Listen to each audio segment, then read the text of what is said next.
हरे कृष्ण। आज सकाळी योगा करून झाल्यानंतर माझं जप झाला रोजच्या प्रमाणे आणि मी व्हॉट्सअप ऑन केलं तर मला वाचकाचा एक मेसेज होता की मॅम तुमचा मी म्हणजे सगळंच पाहत असतो, नेहमी वाचत असतो, तुमचा फिटनेस, सुंदर दिसणं, सुंदर राहणं असेल किंवा योगाचे व्हिडिओज असतील, अमुक अमुक अमुक तमुक. पण मला एक आवडलेली गोष्ट की तुम्ही तुमच्या व्हिडिओत बोललाय की तुम्ही शाकाहारी आहात आणि तुम्ही पब पार्टीज याला कुठे जात नाही आणि ही सत्य परिस्थिती आहे. आणि ह्या सगळ्या गोष्टी तुम्ही प्रेमानंद महाराज यांना जर फॉलो करत असाल किंवा अनेक संत आहेत, मी त्यांचं एकट्याचं नाव नाही घेणार, अनेक संत आपल्याला सांगून गेले की मद्यपान, मांसाहार, जुगार, अगदी भगवद्गीतेत सुद्धा सांगितलेलं आहे हे करू नका, व्यभिचार असेल किंवा या गोष्टी. आणि हे जेव्हा तुम्ही करत नाही आहात आणि तुम्ही सतत नामस्मरण करत असतात तेव्हा तुम्हाला दैवी अनुभूती येते. हा अनुभव मी अनेकदा घेतलेला आहे. एकही रुपया तुमच्याकडे असो किंवा नसो, तुमच्या कुठल्याही परिस्थितीत तुम्ही असाल तरी तुम्ही आतून खचून न जाता जितके शांत राहू शकता. आणि हे एकमेव कारण आहे त्याला जप, नामस्मरण किंवा अध्यात्माचे. आपण कोण आहोत याची जेव्हा आपल्याला जाणीव होते तेव्हा आणि त्या अनुषंगाने आपण कार्य करायला लागतो, कारण आपल्याला कर्म तर चुकत नाहीये मनुष्य असल्यामुळे.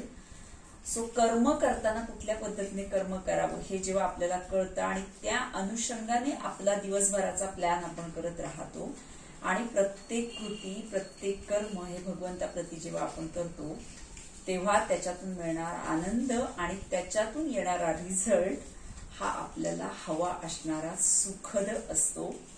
एक छोटीशी गोष्ट मी माझ्या बाबतीतली शेअर करते. मला त्याच्यावर मी एक व्हिडिओ केलाय पण तो नजर चुकीने तुमच्या राहून गेला असेल पाहायचा, तर पुन्हा एकदा सांगते. एक 6 महिन्यापूर्वीची गोष्ट आहे.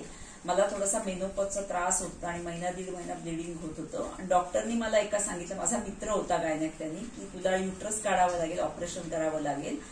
आणि नाही म्हटलं तरी थोडीशी मला कधीही मेन्सेस माझे इरेग्युलर नाही, कधीच त्रास नसणारी मी आणि रेग्युलर व्यायाम, फिटनेस, आहार वेळच्या वेळी करणारी, डिनर 6च्या आत करणारी मी. सो थोडंसं मला कुठेतरी हे काय आहे म्हणून माझा मित्र मला म्हणाला, हे व्हायच्या आधीची गोष्ट आहे, त्याने मला सहज सांगितलं होतं की सोनल, असं कोणाला जर ब्लिडिंग वगैरे झालं आणि युट्रस काढायला सांगितलं तर मला सांगा, एक डॉक्टर आहे ते युट्रस सेव्ह करतात. मी त्याला फोन केला त्यानंतर सेकंड ओपिनियनसाठी आणि त्याने मला सांगितलं, डॉक्टर गुप्तेंकडे जा सोनल, तुला काही करावं लागणार आहे, तू 2-3 महिन्यात नॉर्मल होशील. आणि भगवंताच्या कृपेने मी करत असलेल्या नामस्मरणाने आणि जे काही अजून माझं आधीचं कर्म किंवा हे सगळं असेल, मी खरंच सांगते 3 महिन्यात, फक्त रात्री एक गोळी 3 महिने त्यांनी दिली आणि मी 3 महिन्यात एकदम नॉर्मल झालेली आहे आता. आणि माझे मेन्सेसही 27 दिवसांनी येतात, रेग्युलर, व्यवस्थित, काही त्रास न होता. सो हे फक्त माझ्या मित्राला कोणी पाठवलं माझ्याकडे, म्हणजे सांगायलाही, अर्थातच भगवंताने.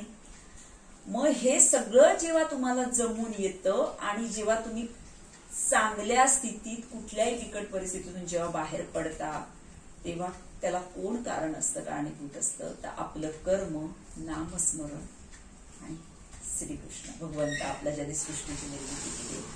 सो माझी सगळ्यांना एक विनंती आहे, आजच्या माझ्या वाचकाचा मेसेज मी पुन्हा रिपीट करते की मी कालपासून मांसाहार मॅडम बंद केला आणि तुम्हाला धन्यवाद.